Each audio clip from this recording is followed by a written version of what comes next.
तो भैया काराकाट क्षेत्र से ज्योति सिंह जोर शोर से चुनाव लड़े के दंगल ठोक चुकल बाड़ी और मैदान में इतना कॉन्फिडेंस के साथ उतरल बाड़ी, इतना कॉन्फिडेंस तो सब पवन सिंह के भी ना रहल।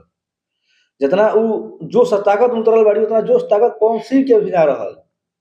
सोची उनका कोनो पार्टी से भी अभी कोई समर्थक नहीं है, कोई टिकट की उम्मीद नहीं है, लेकिन फिर भी हर पार्टी से अच्छा खासा रिश्ता बना कर रहल बाड़ी, भले जे तरह बनैले ओकस। तो उतना तो पवन सिंह के भी ना बना रहल है। और हर एक क्षेत्र में घूमत है। देखी अभी जो पहलगांव में जो घटना भई रहल, वो घटना में हमने के बिहार के ही एक आदमी बाड़े मनीष रंजन जी, उनके रोहतास के रहे वाला बाड़े, काराकाट क्षेत्र के रहे वाला बाड़े।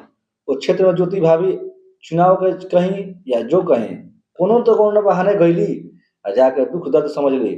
और वही के काराकाट क्षेत्र से विधानसभा से चुनाव लड़े वाला, संसदीय चुनाव लड़े वाला माननीय श्री पवन सिंह जी की कोई अते पता नहीं है कहाँ बानी कहाँ ना, कहाँ महाराज कुछ तो घूमी।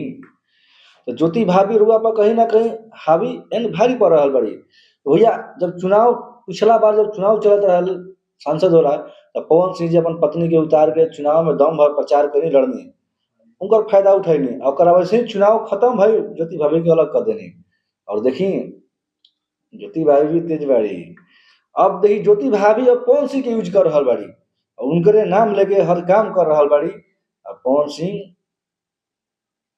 यही फ्रेम में लागल बानी, समझ तक लोग नु। ज्योति भाभी बहुत सारा पार्टी से रिश्ता बनैले बाड़ी, हर पार्टी से उनका रिश्ता कोनो पार्टी से रिश्ता खराब नहीं है, हर पार्टी से रिश्ता अच्छा बा। अब उम्मीद देखी कौन पार्टी से उनका टिकट मिले वाला बा, कहे कौन ना कौन पार्टी से तो टिकट मिली फिक्स बा। और चुनाव भी लड़ी हन और चुनाव के दंगल भी ठोकी हन और इतना कॉन्फिडेंस के साथ कहली कि हम जीतम तो जीत भी सकत रही, कहे को तो एक काम करत रही। हर 10 दिन पर भैया अपना क्षेत्र में घूमत रही, जब नेता नहीं ही तो 10 दिन में घूमत रही, जब नेता बनला के बाद क्या करी हम मतलब था कि वही घर में बचा मतलब। तो रुआ तो पवन सिंह ना कर पैनी, लेकिन धर्म पत्नी जी कर रहा बानी।